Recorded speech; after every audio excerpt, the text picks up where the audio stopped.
Is it considered the other participant, or is somebody on? I am the other, yes. Okay. So Just you. Well, if You you're all seem so set, real. call the meeting to order. And need a roll call first. Mr. Peterson? Here. Mr. Egan? Here. Mr. Daunt? Here. Mr. Gentili? Ms. Lasky? Here. Ms. Goodman? Ms. Kaminsky? We do still have a quorum, and you said Cindy's coming, so we'll be all set. Those of you who are here have had a chance to look at the agenda. Motion to approve. Move. Seconded. Those in favor, say aye. Aye. Those opposed? It is approved. Public comment? Here I'm we the only go. public? Hi there. And Cindy's here. I guess I'll just say that I'm just here to make sure we're all on the same page with law enforcement response to the airport. I know that's been a topic, so I just popping in to answer any questions or talk about that if you need to talk about it, so. appreciate that. Will that come Do you up have a during- section to talk I about was that? gonna say, that will come up during the, And the good news is, we're good. I love everything about it. Fantastic. okay, moving on from public comments then. We've all had a chance to look over the minutes. So we'll, motion on approving the minutes. So moved. Support. Moved and supported. Any discussion or comments? Changes, amendments? Hearing none, those in favor say aye. Aye. Those opposed? On to the Treasury Report. Item 6. Anybody have any questions on the accounts payable? Pretty straightforward. We did have another payment for the P5, that grant, the grant. Other than that, everything is. Questions on the accounts payable? Didn't take time to read it, so no questions. It is all pretty straightforward except for the, Yeah, you usually call out things that are a little squirrely, so, cool. All right, no comments, then we'll need a motion for accounts payable. Motion to approve. Second. Oh. Moved and seconded. Any further comment? Favor say aye. No, we need a voice vote. yeah, you got it. Sorry. That's okay. Mr. Peterson? Yes. Mr. Egan? Yes. Mr. Daunt? Yes. Mr. Gentili? Ms. Lasky? Yes. Ms. Goodman? Ms. Kaminsky? Yes. 6B, financial statement, trial balance. Yep, so we have the revenue and expenditure, the trial balance, and then I also updated, reimbursing P5's grant, so you could see where we're at with that, for the amount to be reimbursed is the almost $98,000.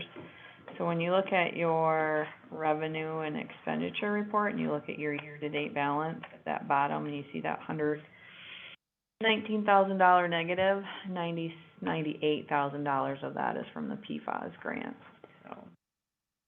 Just want everybody to kind of, when you're looking at that, to be aware of that. And then really, I put the percents in there over there, so you can kind of see, so with March, we're halfway through the fiscal year. So we should probably be, roughly 50% at things, but like, when you look at the miscellaneous, like the drain expense, I mean, of course, that's 100% because it's only paid, once a year. So when you're looking at those, just kind of be aware of certain things for that. Expenses are all due first half of the year. Yeah. Our maintenance costs tend to be higher through the winters and summer, but Because of the de-icing and things like that, so. Is that the same story with utilities? Like, this part of the year, we're typically burned hotter than Yeah, 'cause of like DTE and. Yeah, Yeah, okay, heating is, yep, Through the Okay. wires, and then that'll kind of go down.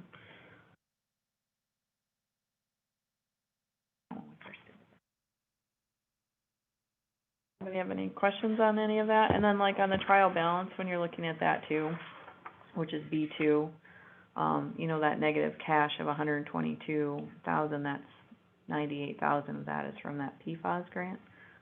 So hopefully we get that in by the end of the year and clean that all up.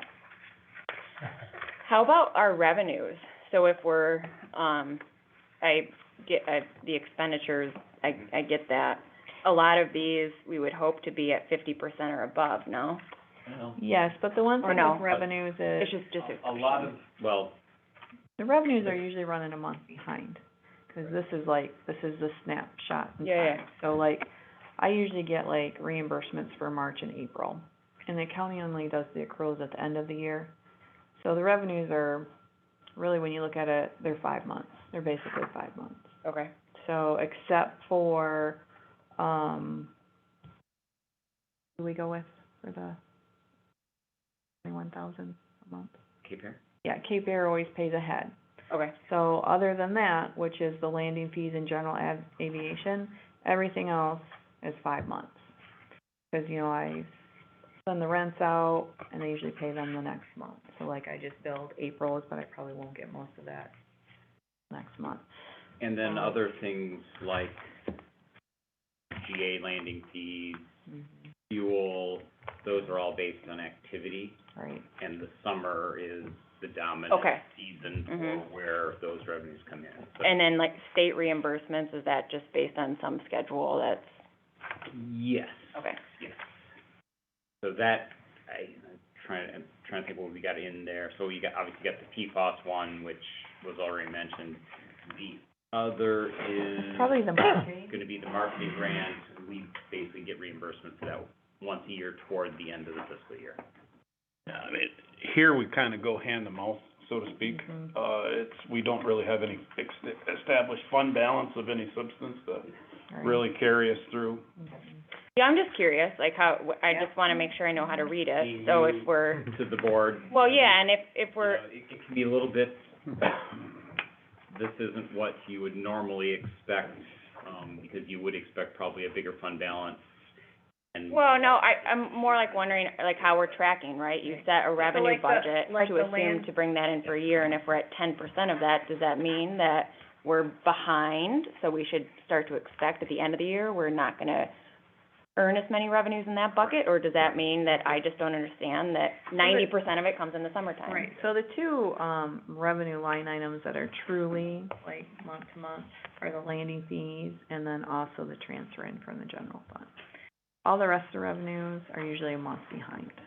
Cool. So, but the, expenses are usually true to date. Good question. And then on the trial balance, it does tell you what the fund balance is at the end of the fiscal year. We're done with the audit, so the fiscal year's been closed. So the fund balance is at 68,712. So that's what the fund balance is carrying forward.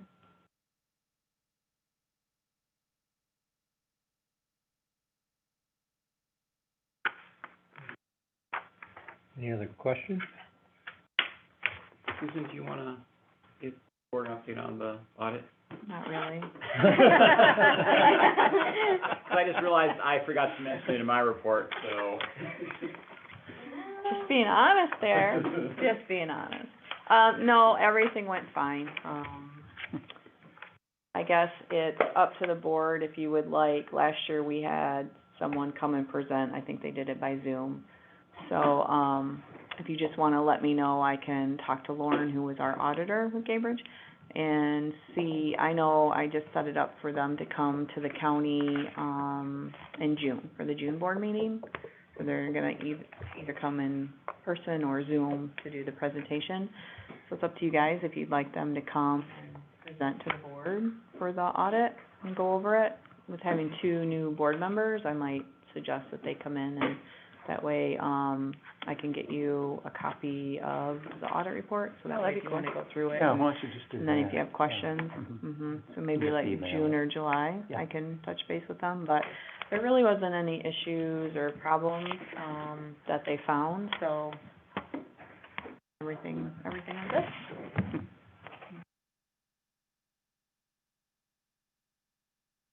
Need a motion to accept the, financial statement? So moved. Second. Moved and seconded, is there any further discussion or comments? You gotta do a, Pearson, Yes. Mr. Egan, Yes. Mr. Dunt, Yes. Mr. Gentili, Ms. Lasky, Yes. Ms. Goodman, Ms. Kaminsky, Yes.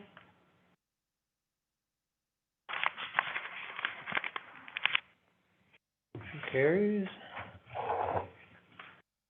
Committee reports and discussion is the next item.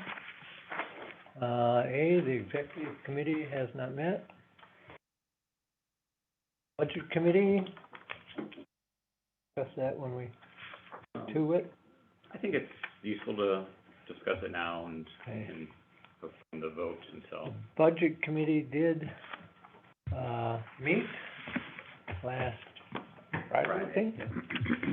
And we proposed some increases to some of the fees that we charge. I believe that you all received that. yeah, that I sent out on Friday. Okay. Basically, we kinda went to 10% on most stuff. Oops, I just had it, now I misplaced it. I forgot to print. There we go, I got it. It's on the screen if you, Oh, Okay. yeah, I like. I guess we break it down into local costs, so like T-hangers, things like that. We raised it. It doesn't follow a certain percentage, some of them are like 16, some of them are 10, but so I'll, those had not been raised in so a I'll, long, yeah, long time. give a couple comments on the Yeah. key hangers. I mean, as you all are aware, we're kind of in a higher inflation environment, so it's very easy, if you're not paying attention to your fees, to get behind on the revenue side, while expenses are definitely gonna catch up with you. So, this is a list of everything, and like the key hangers, that $150 a month, that has been the rate since I started as airport manager over 15 years ago, so that has not moved. Now, the condition of the hangars is maybe decreased over time, so, you know, there may be some justification in that, but again, in looking at everything, the recommendation is to bump that up to $175 a month, assuming the door project that I had given the board an update last month.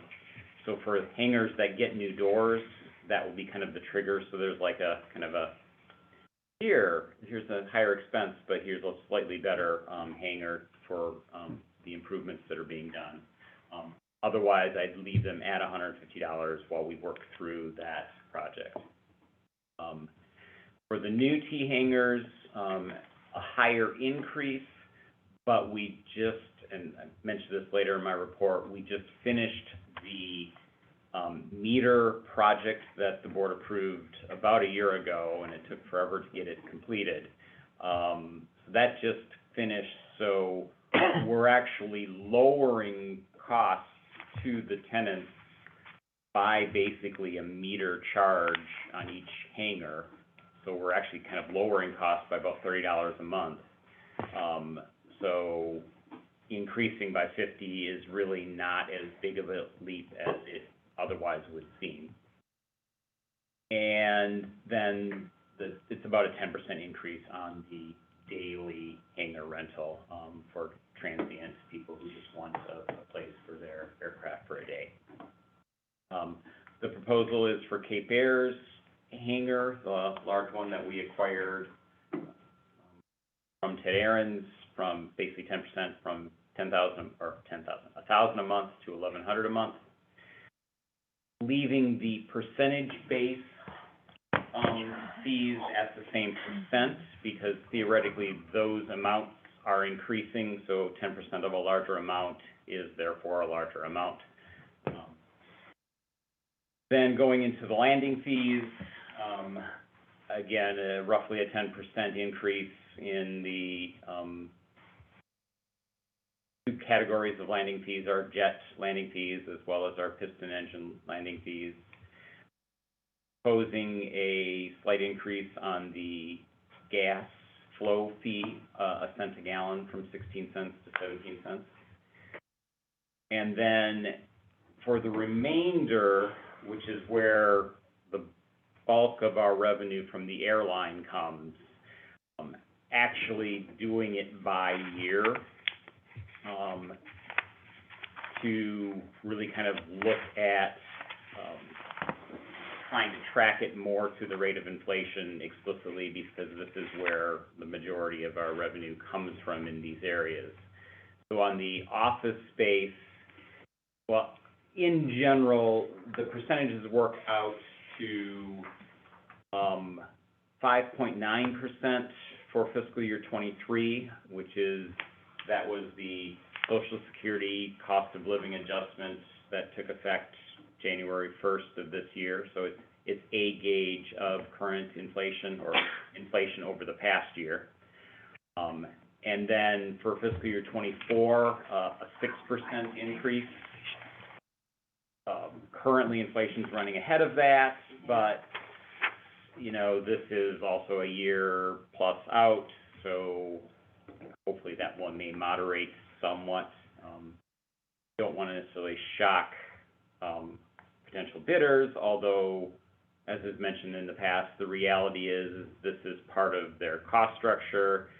That just ends up falling through as then increased subsidy ask of DOT. So it's kind of passed through, but we do need to be, you know, not too much out of the ballpark in kind of, you know, where we are with our fee structure. That's some of the background and rationale behind this. I have shared this with Cape Air, because they were asking for this and working on their bid. I obviously gave them, you know, the caveat that it's subject to change per this meeting's option of it. Any questions from either the committee, Barry, and the other two committee members aren't here, or myself? No, that Are these gonna take covers effect it. then, like October October 1st? Yes. Do we know, approved, don't we? Yes. I didn't take the time to figure it out before. I probably could though, based on what we have. If these were to be our costs, like today, what would the impact be to our, let's say, average, like our monthly revenue? I know, for example, I looked at the fuel flow, and we would have brought in actually last month an additional $28, which doesn't sound like much, but that it actually, you know, over time, that makes a dent. I'm just curious if we've done the math on it. Like, just pick a random month. So in general, these fees account for about 3/4 of our total revenue, with the county being the other quarter, roughly speaking. So if the average would be probably about 5.5%, first year, and then, you know, about that the second year across all of these. So 3/4 of our revenue would be increased by about 5.5% per year. Other quarter is then our contribution. And then if it's approved, you're gonna send letters out to notify the renters of the new rental costs, right? Yep.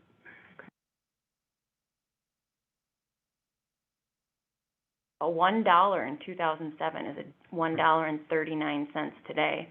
So you make an excellent point that the condition of some of these things has probably decreased, but nevertheless, I think folks are getting a great deal.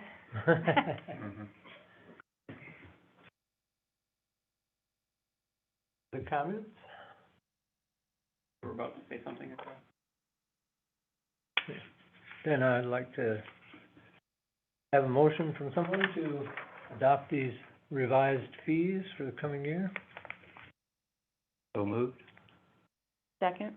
Moved and seconded. If I could request that the motion Sure. include an effective date? Make Oc- sure that, October first. Effective October first? yeah. Okay. Another comment? The motion is to adopt these fees effective October first. And probably voice vote since it's money? Okay, Mr. Peterson? Yes. Mr. Egan? Yes. Mr. Daunt? Yes. Mr. Gentili? Ms. Lasky? Yes. Ms. Goodman? Ms. Kaminsky? Yes. Thank you, everybody. Capital Projects Committee also met the week before that, and we discussed with Barry the order of which we felt the importance of projects should be based on some changes in possibly available revenues. So if you'd like to speak to that, Barry? Well, a draft of this I presented to the board last month. You've seen kind of a previous incarnation of this. We took it to the committee and walked through pretty much in detail each item, especially since the committee members are new to the board, so bringing them up to speed on really what some of these items are. As a result, we made some changes in timing of certain things to make a little bit more sense, given some of the one thing, well, I guess maybe I should step back. So the top half of this is, these are projects that we fund with local dollars, 100%. The bottom half is our federally funded projects where we're dealing with generally a 2.5% match, although in some cases it might be a 5% match, depending on whether the state can fund their portion. So that's the whole picture. One of the things that I updated the board last month is with the bipartisan infrastructure law, airport funding, we are now eligible for more dollars, and our request for those dollars to be used to update the hangar doors, which previously was on the local funding, because generally that's not something that's available for federal funding, but under the terms of the bipartisan infrastructure law, it is available.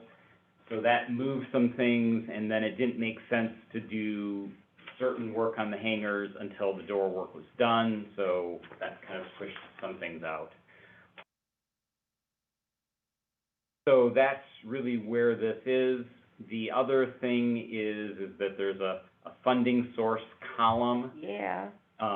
That was requested by a committee member. That's so helpful, it's awesome. I That love it. talks about Whoever come up with that must be Yeah. brilliant. Well, no, Barry did it, that was, where that makes so much more funding- sense to me now. And there's a key below as to what those, Yeah.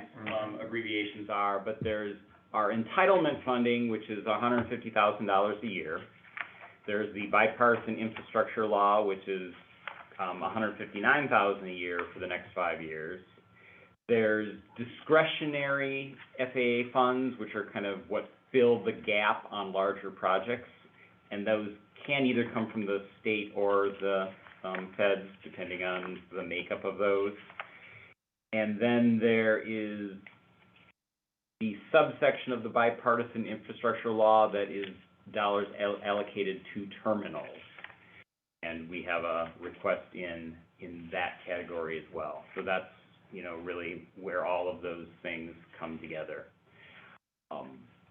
As I mentioned in the past, as we do some of these bigger projects, some of which have been in the queue for a while, namely our taxiway reconstruction, but included with that is geometry changes, lighting changes, the grading of our entire runway safety area. All of those projects together are about $10 million. Add in potentially a $2 million terminal project, we're talking, a 2.5% match on $12 million, completely outstrips our local funds to do that.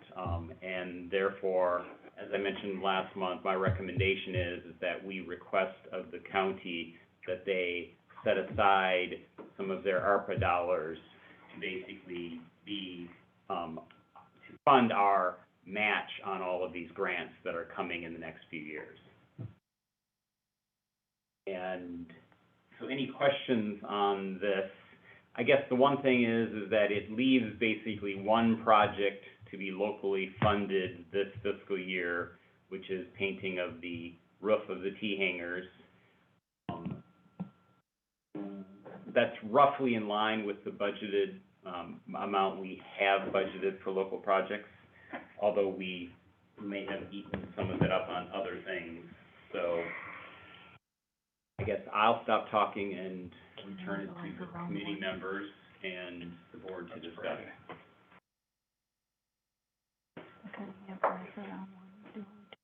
It certainly could be.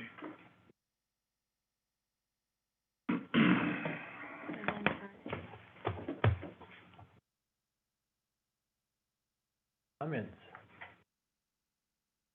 Well, we do have, as Susan was just discussing, Friday is the deadline. And it's not an extremely elaborate process to fill out for the request, so there's gonna be another round next year as well. But if you do the 12.5 million, do the math at 2.5%, that's 312,000 and change. Well, I mean, at the bottom here, it roughly shows the gap between what we bring in each year in PFC dollars, is generally what we logically use to fund capital projects, and that's roughly 26,000, hopefully increasing as passenger numbers goes up over the next few years. That minus anticipated costs, kind of see what our gap is each year going out there for the next 5 years. Well, this would not be the only, piece of county-owned property that would, that's in queue, so to speak. I mean, that's not, it is direct county, but yet there's that separation, if you will. And there's gonna be a grant that's coming in for the fairgrounds as well for the pavilion area. I know that for a fact. I would recommend putting in for something for this round to have those dollars there. I mean, it's not like the general fund gets hit real hard by the airport either, so between that and between the being county property, I mean, we gotta worry about the in-house stuff before we start worrying about the ancillary stuff. And there is one thing, so if you apply for round one, you cannot apply for round two. Yeah, I forgot about that. So, don't say, oh, I'm gonna ask for $80,000, cause I did the math, to do the T-hangers, and then think for round two, you could turn around and ask for that match. If you apply for round one, you can't apply for round two. You don't apply for round one, and if there's still money left over, there will be round two. Deadline's Friday. I would strongly recommend that you go on the county website, fill that out. They'll go through it, you'll have your chance to come to the board and say, this is why we need it. Have the different things, cause they could maybe say yes on some and no on some, but at least that way it's out there, they know what you're asking for and why. So, if you applied in round one and weren't awarded anything? You can still then apply you for could round apply two. for round If there's a round two. There is gonna be a round There'll two. be a round There will two. be round two. Oh, We only received half of the ARPA funds Right. so far. So, we just wanna make sure, I would strongly recommend asking in round one what you're looking for. So on Okay. this list, we've only got the T-hangers roof on for this year, for local. So are we talking about moving further to the right and getting some of these other ones too? What do we have to have? The county has to have the funds disseminated by 25, correct? Yes, we're doing the, one-time election, so, and then we can do kinda what we want with money. I mean, you mentioned. 'Cause we're doing it for 80,000. general What were you adding governmental up to get services. 80,000? Oh, I was just looking at the T-hanger stuff, to Oh. update So those, probably 1, 3, and 12. yeah, like the 25, the 5, the 15, and then later on the 35. So that could be like one of your projects, the T-hanger project. $80,000, why do you want that? Well, it's a revenue source for the airport, cleans it up, makes it look nicer, you know, what's all this other stuff, you just have to do a little presentation for it. And correct me if I'm wrong, but you cannot use ARPA funds to access other federal or state funds either. Right, So it's a yeah. one-shot deal on. So what do you mean by access? You cannot use, if we were to allocate $300,000 for the airport, can't take that to procure the 97.5% funding from the feds for the future projects. Can't use it as matching. You Correct. can't use it as Correct, Right. correct. That's why I would ask. But you also gotta keep in mind, you've got this stuff that happens all the time. Right. You know, so like if you could do the fuel farm upgrades that's up here for the 50 grand, well then that would, you know, technically you could, you know, move that down. There's, you know, different wiggle rooms around that, so. It just, my biggest concern is the matching dollars, because that's the dominant Right. amount in here, and I don't know where those dollars are gonna come from. Well, having two board members on the county board doesn't hurt. Yes, but, again, having those come out of county general fund is a lot more difficult than having them come out of special fund dollars. So I was hoping that match could be useful, but it's just, I guess I'm just, you know, this board, Jeff, since Karen's not here, I guess we're looking for guidance as to what we should submit this. Well, I don't know, I'm gonna guess probably somewhere around 10 to 12 months from now will be round two. I don't know if it'll be a full year from right now. If you can put in, again, it's not a complicated process, you're not gonna be out by putting something in, but put in what you wanna put in. Don't put in a hypothetical, theoretical, put in, as the term I used the other day, last week, was shovel-ready project. Right, You so know. like you don't have to, like, if you do the T-hanger, say you want $100,000 for the T-hanger, and you only end up spending 80, but just pick like 2 or 3 specific projects and concentrate like what's up on here.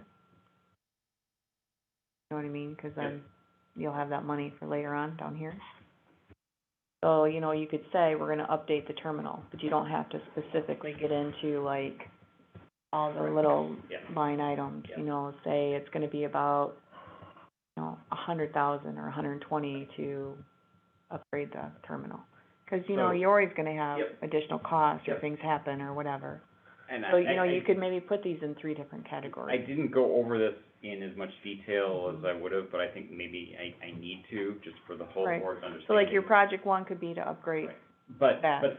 the reason some of the things are out there farther is because depending on how other things happen, Right. they might not be needed. Right. So assuming we do get So here's a the thing. project to upgrade the terminal, hopefully we can squeeze into that a lot of these other things. Any of that money that you get, or out of the ARPA, hypothetically, if you get the money from the ARPA, all that money you could transfer into your capital improvement fund. And then that money is there to use what you want it to use for. Okay, so I'm just trying to understand the rules around it. So if we request dollars for a project, and then, you know, we either don't do part of that project or we come in under that, do we have to give the dollars back? No. Okay, that's what I heard you And they saying. just go to a, I just wanna or make CapEx sure, fund. 'cause normally that would be how something like that would work, is you'd have to Right, give the dollars back. we're not asking and- for the money back. Okay, And we can talk about that So- later. How do we wanna proceed here? sounds, Do we just tell need me to- what you want me to Do we need request to? this week, and I will get the paperwork submitted, but. Well, if you wanna get something done this year, I would recommend going for it this year. But again, be inclusive, Mhm. I shovel, guess and what- shovel ready. I mean, I guess that is maybe the first decision point is, do we ask for this year, or do we postpone until their round 2? Obviously, we'll know more information a little bit farther out, but there are always risks involved with delaying asks because if everyone does the same thing, then. Well, if you don't get it this time, you're teed up for round two. Anyway. Yeah, I think I we think- asked this time. I do too, I Ever agree. since I've been here, we've been talking about those T hangers, so I'm saying number one. Ready to give it a number different three. alphabet. Yeah. I think, yeah, I mean, Number one and number three for sure. sounds like we put in for everything that we might want to do for the T hangers, and we, you know, we're gonna do these first couple things first, and if it turns out that the one that we bumped to 12 isn't needed, sounds like we have a path to repurposing those funds to something else. So I think we have a T hanger project that, I mean, inflation is a thing, and I don't know if we readjusted these numbers, so we're predicting right now, whatever it was, 80, maybe it's a little, maybe in our. Maybe it's 105. That's what I'm thinking, 'cause inflation. you know, and your other one could be the environmental cleanup, and you could throw the brush hog in that one. And then your Ooh, I terminal, like that. and then your terminal upgrade, environmental. Yeah, well, I'm just saying, you gotta have that to do your your environmental cleanup, come on now. And then the rest of it would be, oh, and I think the pickup could be included in that too. And then you'd have your terminal, so those would be your three projects. So project one is 1, 2, 3, and 12, but we tack a little on there 'cause inflation. Then we have our environmental project, which is 4, 5, and 9.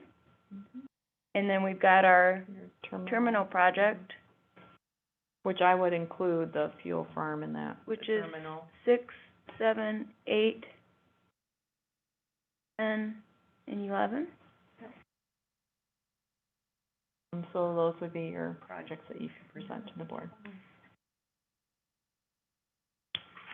And then also explain that, you know, about this down here, Yeah. and how that's the federal, so that would open up money to be able to be used for those matches that are gonna be needing to come up, so. Is it 5 o'clock Friday? Is it 4 o'clock? I don't know, Jeff. But, I'd have to go on you'll that. see that when you look it up. It's right there on the website. It's easy to find. Sorry, no.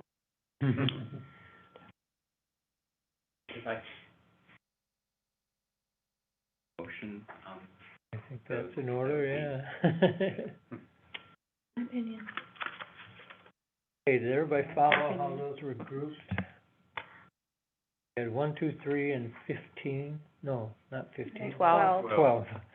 Can't read my own writing here. We had 1, 2, 3, and 12 grouped as a T-hanger project. 4, 5, and 9 As grouped as environmental. environmental.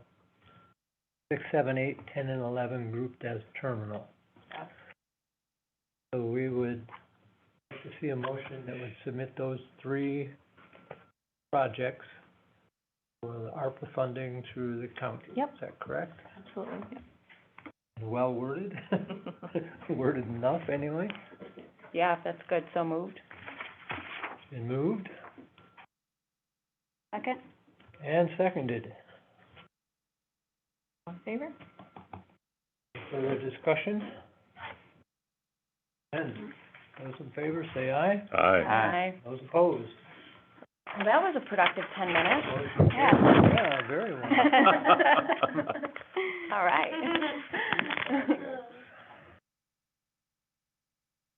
Barry, are you gonna need any pizza? Okay.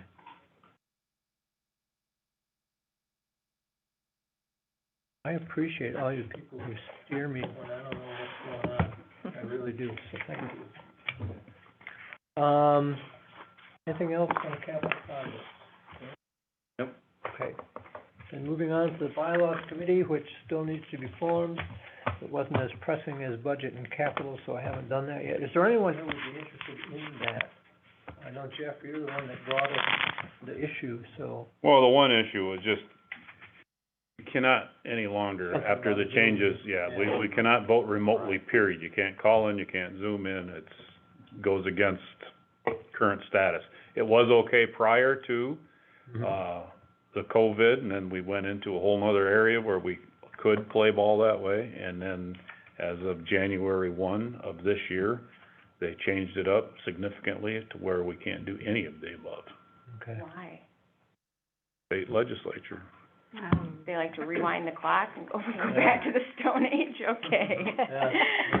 Well, what they don't, I think one of the things, they don't wanna get into a situation where you have the board member, that is in Florida or Arizona for 4 months of the year. Mm. Feel if you wanna participate, you need to be there. And so, okay, do we say, with the airport authority, that's okay, we can live with that, but the county board, we can't? I mean, that's kind of the stuff you get into. You can get, my personal belief is, for what it's worth, is you can get away with that here and there, but I don't think it's a good practice. All right, I will, set up an ad hoc committee before the next meeting to, go over the bylaws and see what we need to do, and I will tackle that. Can I be on that? You may. All volunteers. Anybody else? She is. Anyone else? You got some Flintstone vitamins this morning. Well, no, I feel like there's maybe a middle ground that we can meet that keeps us up with this century, but allows people to not be absent as they live their lives. So, Can I ask, will you be the only one on committee? well, 'Cause I don't hope think not. No, they'll, Okay. and we'll have to find a third, I think. You know, when You people wanna are be on absent, that? then. I know, I was just thinking about volunteer that. them for- I could. Okay. Oh. Then our committee will be me, Alyssa, and Cindy. All in the city boundaries. I will get together with you guys to find a mutual time we can meet. And Barry will be there as well, I'm sure. Okay. Oh, Barry 1 and Barry 2. I had a note, on the capital projects. I don't know about the other committees, but I'm just gonna say this out loud, so next time we meet, maybe someone remembers. I think there's so much good content to be discussed that as we plan it, we should try to find at least a 2-hour block. Even if we think we can be really efficient, like we were going for an hour and a half, and I think still felt like there was stuff we could have talked about. Yeah, Yeah. another meeting or something. So, if I don't remember, the next time, I think let's plan at least 2 hours. Okay. That wraps up the committees and reports, so we want item 8, airport director's report. You have the floor, Barry, I'll be right back. Let's carry on. Handout.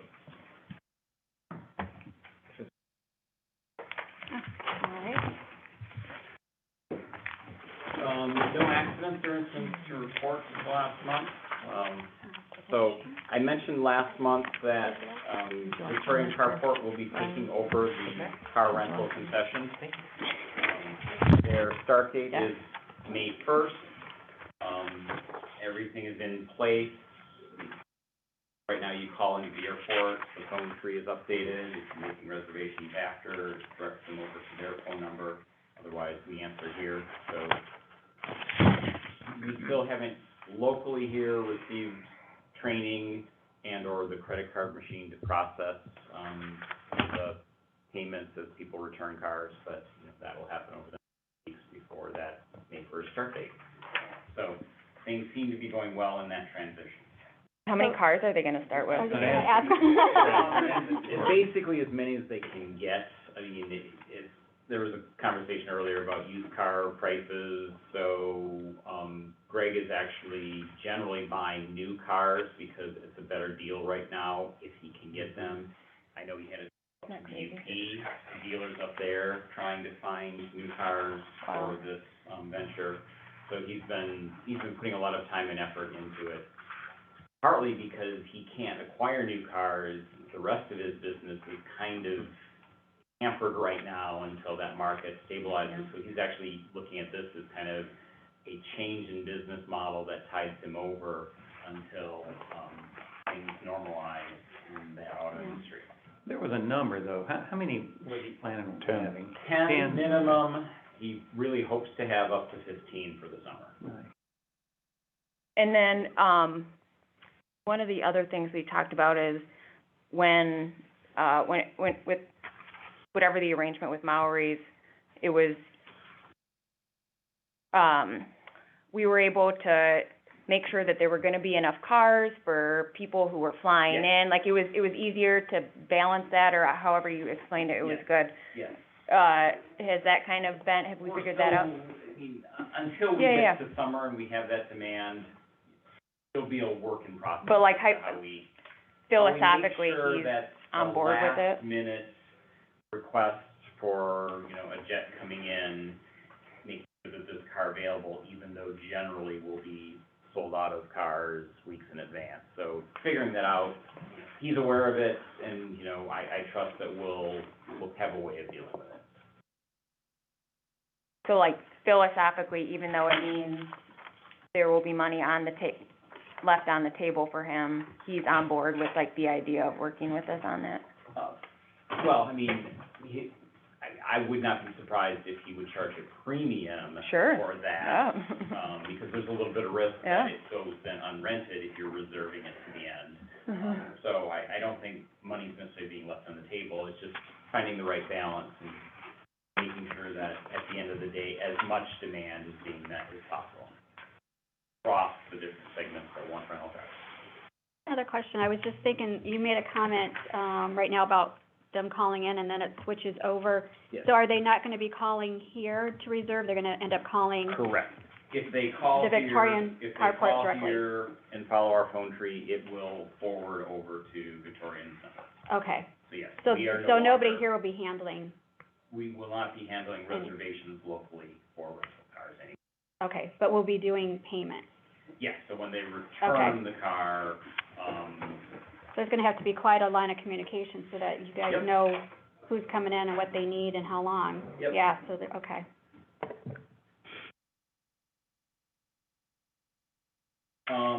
so then moving on to the passenger numbers for March. So we did a total of 554, total passengers, which is up from last year about 20, not quite 20%, about 10% actually. And, again, you go back historically, that is, you know, basically at pre-pandemic levels. You take into account the number of canceled flights we had, that's actually pretty good to be meeting that number, even though, you know, far too many flights were canceled. We were disproportionately hit in March by Cape Air's pilot shortage issues. We had one stretch of 3.5 days of all canceled flights. That's 10% of the month, that's over 10% of the month right there in just that one stretch. Since that time, there was another day toward the end of March that was shortage of crew. We've had more sporadic, of those incidents in April. They're still happening. Now it's not captains, we have our captains, it's first officers, depending on what type of aircraft we're operating and the required need to have a first officer. So we've had situations where our first officer that's assigned has been over or at their number of hours they can fly per week. So then that has impacted us, under some kind of circumstances of an aircraft type. I had my monthly call with Cape Air this morning and went through all of that. They are definitely at the point where they are transitioning the Midwest region to all TECNAMs, and that will certainly help this kind of mixed aircraft type scenario that has been causing a couple of these things this month.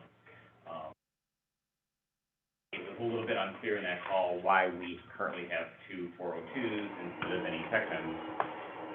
But I threw out there, I think the issue is that because Seattle is their current maintenance base, when we have mechanical issues up here that are, you know, something that requires that aircraft getting ferried back to St. Louis for whatever the maintenance need is, that requires a pilot.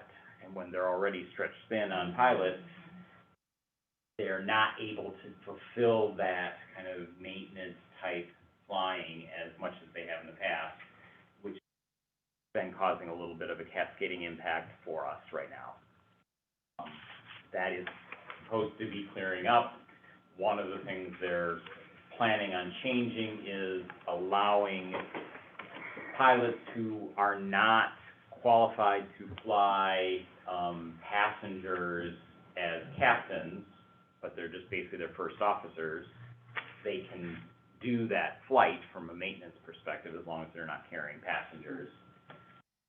Not something that's currently in their union contract, and it changes operations, but again, they're looking at all of these ways to be creative to ensure that they can work in this environment where there are basic constraints because of pilots right now. Okay, so Barry, when you're down at your annual convention down Lansing, Yes. what is the go-forward plan with pilots? I mean, as opposed to everybody sitting and throwing up their hands going, we have no pilots, we've increased the regulation before they're allowed to be that Right. pilot. Yes. So what's the go-forward plan? Are we just throwing up our hands and going, oh, well? Right now, there is no plan, from a statutory or regulatory standpoint. So was this developed by the bureaucrats, or was this developed by the feds, the actual legislature? Legislature. Okay, so that would be the avenue to do something. Generally pushed by certain pilot unions and certain carriers who wanted to restrict entry because that then creates a salary pressure and upward scenario for them. So, that is that. In practice, the industry is changing, and evolving as a result of this. So for the first time ever, United now has a program where they will pay people to become pilots, which they've never done before. Am I too old? I'm gonna do my part, I'm considering my, change myself. Yeah, what I was just thinking.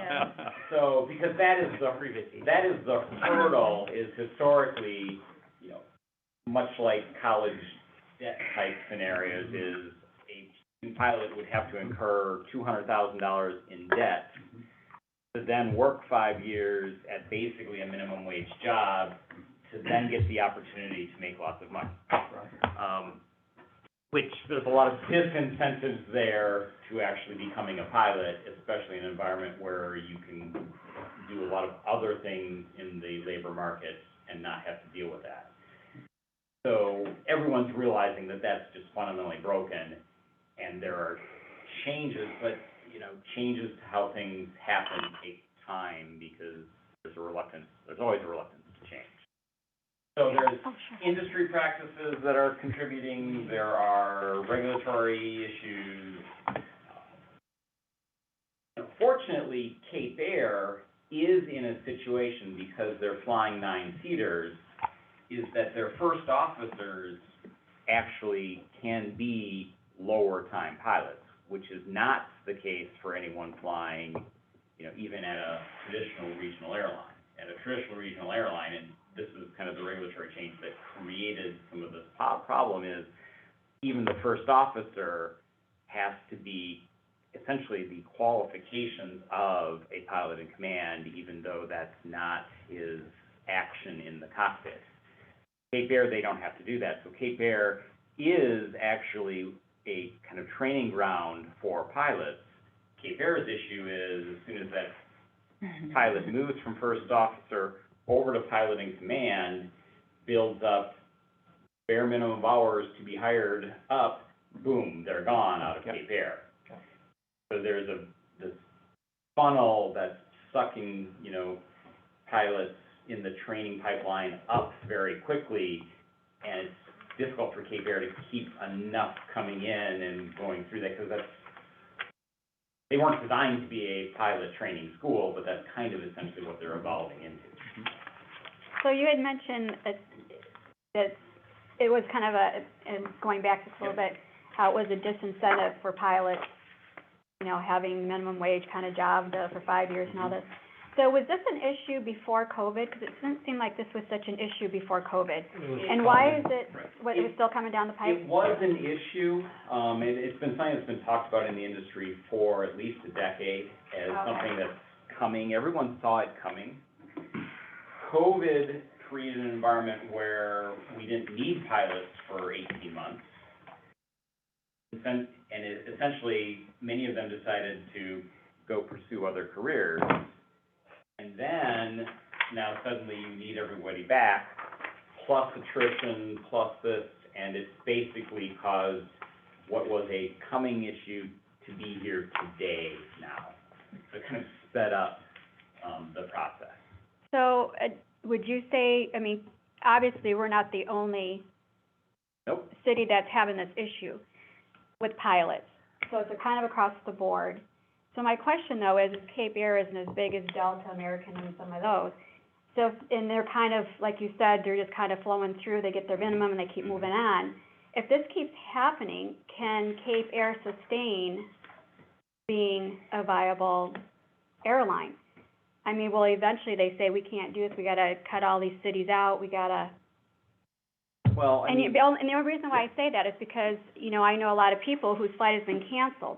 So Cape Air, we have to refund that. They've paid for car rentals from Chicago. They put people up in hotels. I mean, how long can you keep doing that Right. and make money? So, and I'll talk about this a little bit later, but this is something I talked a little bit in detail about last month, is the SkyWest, who's kind of one of the largest regional airlines, and they basically operate flights for United, American, and Delta, so basically all the major airlines. They provide about half of the airports with EAS service in the lower 48. 2 months ago, actually, I guess it was still last month, last month, they announced that they are dropping 29 airports because of their lack of pilots in EAS. That's roughly a quarter of all airports that have EAS now have no carrier. So the problem that you mentioned is real, and it is occurring right now. It's not Cape Air that's having it, it's SkyWest that's having it. Well, they put them on notice and gave them their 90 days, as you described it. Well, but, so the update I have on that is, so DOT started a RFP process for 29 airports, on March 11th. Bids were due April 11th. On April 10th, DOT granted a 30-day extension because all the airports are in panic mode. Because they're not finding anybody that can bid. Because no one has pilots, no one has airplanes, you know. A quarter of the airports suddenly need new service. Where is that gonna come from? Welcome Greyhound. So, we right now, you know, assuming Cape Air bids on us, are more fortunate than a quarter of the other airports. And generally, the airports that SkyWest was serving were the larger airports because they were regional jets. You know, in Michigan, you know, the two airports that are impacted are Muskegon and Houghton, that are part of the SkyWest pullout. So, you know, how that is all gonna be resolved, I mean, it's a big mess. You know, hopeful that we will be able to navigate through, so it will be as minimal of an impact to us as possible. But Cape Air is going to continue to be stretched thin because they're gonna be getting pressure to take on service that, well, they are getting pressure to take on service that they can't sustain. They're going to actually, obviously, not be able to double in size in the next 3 months. We already know that. The major difference is SkyWest is running regional jets. Right. Cape Air runs 9-seaters at best. Right. Two different worlds. Neither are good, but they're two different worlds. Right. Cape Air has Cape Air give anybody a 90-day notice that they're pulling? Nope. So there's market stress, but, and I would also put fuel costs have absolutely compounded that problem as well. Yep. It's just, the model is, totally screwed trickle right down now. effect, 'cause Yeah, the no question. passengers will get that cost And there again, for pickup. we create our own monsters. So when we overregulate with the pilot process, we've set the stage, welcome to what we created. And if we don't bend the ears of our legislators, shame on us. Good question.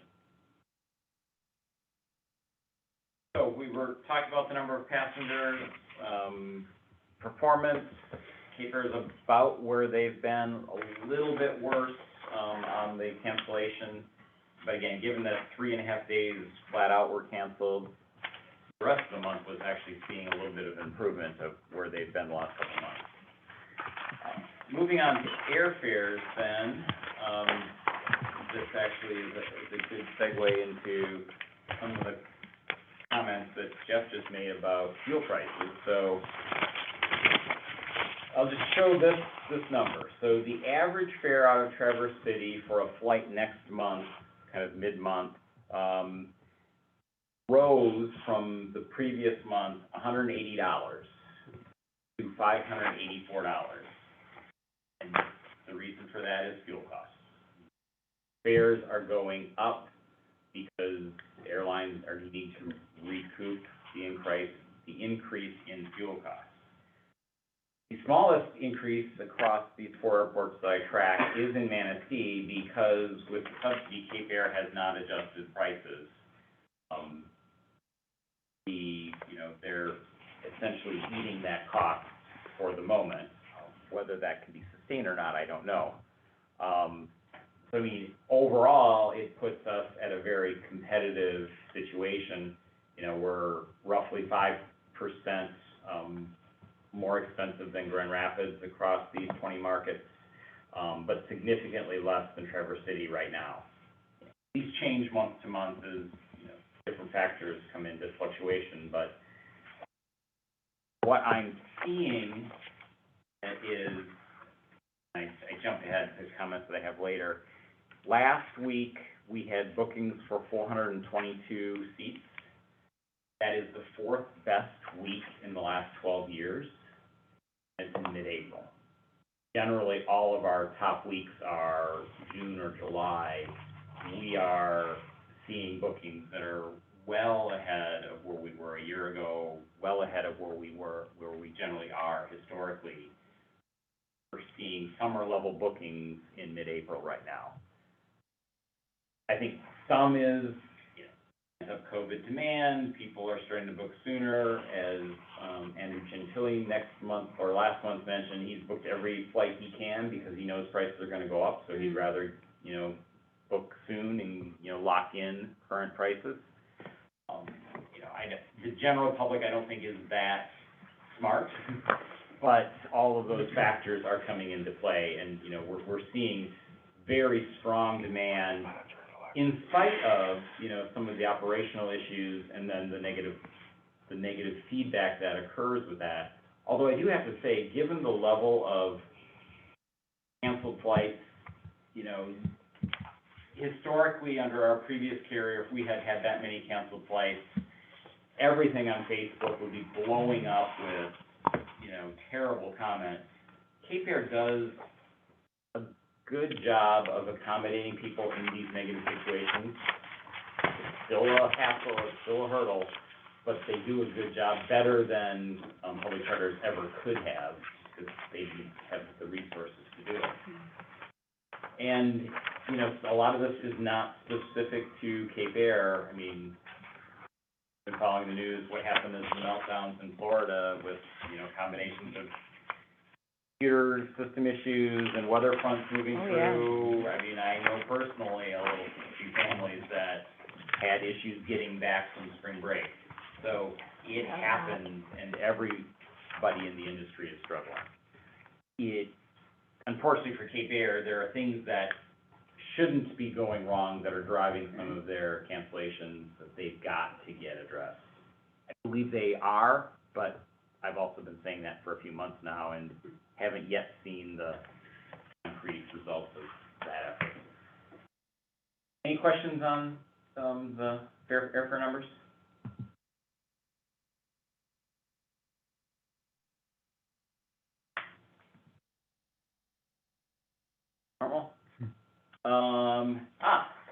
Law enforcement officer coverage. So, after the last meeting, the sheriff stopped by and we had a conversation. It was perfect timing because the next day I had a meeting with TSA. And as a result of that meeting, I confirmed with TSA that the wording in our, airport security plan basically does not require, law enforcement coverage to be here to any extent. So what is currently happening is within the scope of, what our ASP, allows. So that's the good news. There are some recommended wording changes that TSA is gonna recommend, just pulling out some wording that doesn't need to be there, that kind of implies more effort than is currently being done. But they said that, whenever we get around to it, it's not a big deal. So with that understanding, I need to follow up with, Sheriff Gutowski on basically getting a letter of agreement in place. Basically, lay out, this is expectations, and, then we pass this up. The good news is that we're not out of compliance with anything, and that's my update on that topic. You'll be drafting that letter and getting it to me, that's the plan? Yes. Okay, but as of right now, we're good with the understanding that we'll have a response time of Yeah, less than 30 minutes or Yeah, I whatever think it it's 30 minutes, but I'll get you the exact Okay. numbers as part of that letter of agreement. Perfect. Manistee Township zoning update. Yeah. Have a good day, guys. Not that this isn't riveting. I appreciate it, but I'm gonna sit down. So Manistee Township You zoning updates, I started talking about this a couple months ago. I'm gonna continue pushing it forward, because last month was a 2-hour meeting, and I wanted to keep this meeting shorter, so I don't wanna talk about big topics. And until we get through our air carrier selection process, this just is a lower priority item. Already mentioned that the T-hanger electrical meter changes have been completed, and, the procedures for how we're gonna build that going forward, I need to work with Susan on. Basically, I just need to get her monthly information for basically individual hanger kilowatt hour, and then kind of calculate how much that's gonna be out of the one bill we received as opposed to having 4 bills. Does that just include the hangers, or does that include the air carrier that's renting that bigger hanger? That's Separate? Separate, yeah. It's just the 4? Yeah, it's just, The zoning updates, are there any, milestones that are upcoming around that? I don't know, are they redoing anything that we No. need to be, okay, no. okay. The township does not currently have an effort in place to update their zoning ordinance based on their master Okay. plan that they just Okay. that recently adopted. Okay. See, good job interpreting what I was trying to ask, but you got it. Airport layout plan, no update, and I was just thinking this morning, as I really gotta get on Frida Newhoff's case on this, because getting concerned that the lack of movement here is gonna start causing cascading effects down the road. PFAS testing, so not much new here. So we did get an extension till the end of July. The additional phase 2 work requested by Eagle is currently planned for next week. I got a call this morning, contractor on that they're looking to be out here next week. So once that's done, we should then be able to wrap that project up and then get all of the final reimbursement requests for that roughly $100,000 that's outstanding. On Cape Air Air Service, I've probably already mentioned everything on here. Yep, I have. So, any questions regarding our current carrier? And I know, Cindy, you've been dealing with passengers that have been impacted? Do you Right. have anything else to add? Well, it's nothing that we really have control of. It's something that I need to discuss with, Cape Air, because there was a few people, for some reason, I mean, when you're in Chicago heading to Traverse City, Muskegon, Grand Rapids, the only flights you're gonna be able to take is American and United, which is part of Cape Air, so to speak. I've had issues where clients were told they couldn't get a refund from Cape Air because their flights were booked on American, which it's like a complete through fare on American. Yes, but no, because Cape Air in the end gets their portion of that ticket. So we have to fight it out, and you kind of keep going in circles, which gets frustrating, which is not the board's, really our concern. And I've had some people tell me that, to get to Traverse City, Cape Air charged them additional $300 from Chicago to Traverse, and I'm not sure why.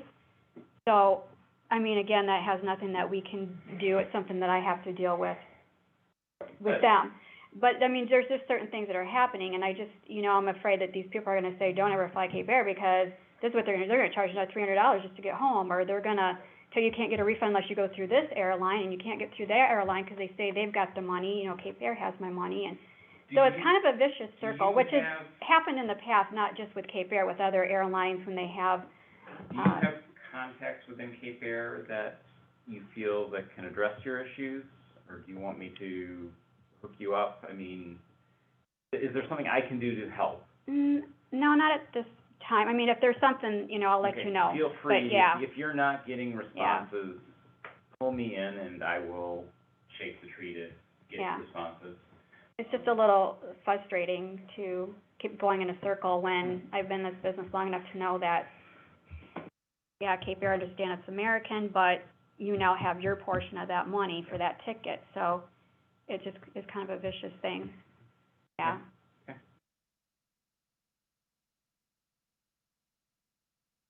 Then the last item I have is just, the status of our bid. So since the last meeting, the day after our last meeting, DOT released the RFP for EAS service at Manistee. Bids are due this Friday. I already mentioned that on April 11th, DOT granted a 30-day extension to the 29 SkyWest City RFP until 5/11. So it ends up that our selection will be basically completed before that logjam hits, which I think works to our favor. Another kind of minor update in the EAS space, so Southern Airways has recently acquired Air Choice One. Both of those were bidders last time for Manistee. Last time we had 4 bids, Cape Air, Boutique, Southern, and Air Choice One. One of those no longer exists in the makeup. I'll say at this point, the only airline I've had any communication with is Cape Air. So I would not be surprised if we only have one bid.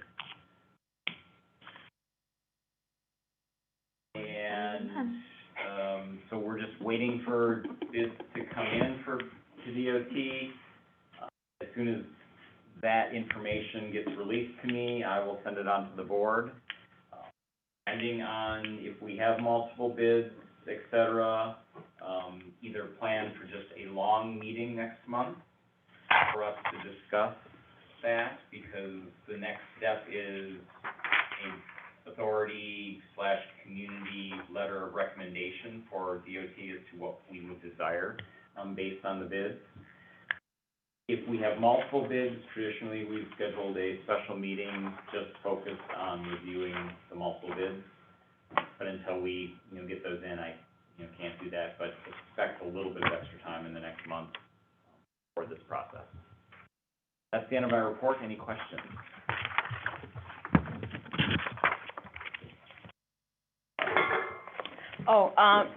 The advanced bookings, is it, people that are booking, like, to travel now, or they appear to be planning ahead for the summer, or some combination? All months, May, June, July, and August, are ahead of where we were last year at this time. May being the largest increase. Interesting. And that in some ways makes sense because May is when we switch to our summer schedule, so we double our capacity. Oh, I second half gotcha. of May, so there's a lot more seats available, in May. Not that those seats aren't available in June, July, and August, but there tends to be more demand that Yeah. ultimately uses them. So, but we're already, I would say, for July, we're probably about a third sold out of what I would anticipate us being able to accommodate this summer. So, you know, people wait until June to book for July and August, there won't be any seats left. Interesting. Any movement on the, repair facility here? I'm anticipating that we might see some wording of that in Cape Air's, our proposal, because that's generally where they, you know, put that, because it's gonna be really tied to, you know, them being here for an extended period. When you say that, you mean you wouldn't be surprised to see we would like to have, or will come in if you're able to give us the repair facility? Is that what you mean? Or what do you mean we're likely to see that worded in their proposal? Generally, they wouldn't word it as that way. It would be more of, if you select us, we intend to invest in the community in these ways. I gotcha.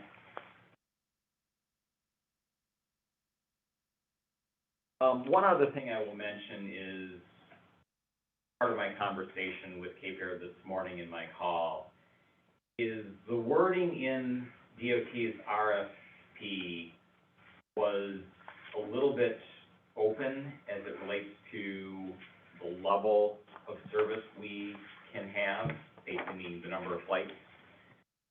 In the past, DOT has usually been very explicit. If you're a 9-seat airline from Manistee, you can bid, you know, up to 3 flights per day, which is kind of our level now. It's 2 in the winter, 4 in the summer. That averages out to 3 a day. But the wording DOT used in the RFP is capacity sufficient for historical demand. What I asked Cape Air is, if at all possible, given their constraints on resources, if they could at least provide an option or two that increased capacity, now having seen what our seasonal demand shifts are, because I think that would obviously help us grow. Stuck at the same level of capacity does not allow us to grow, but realizing that takes extra aircraft and extra pilots to do that, they have to see that's possible. So I put that request in this morning, and hopefully we'll see whether they respond in a positive way to that.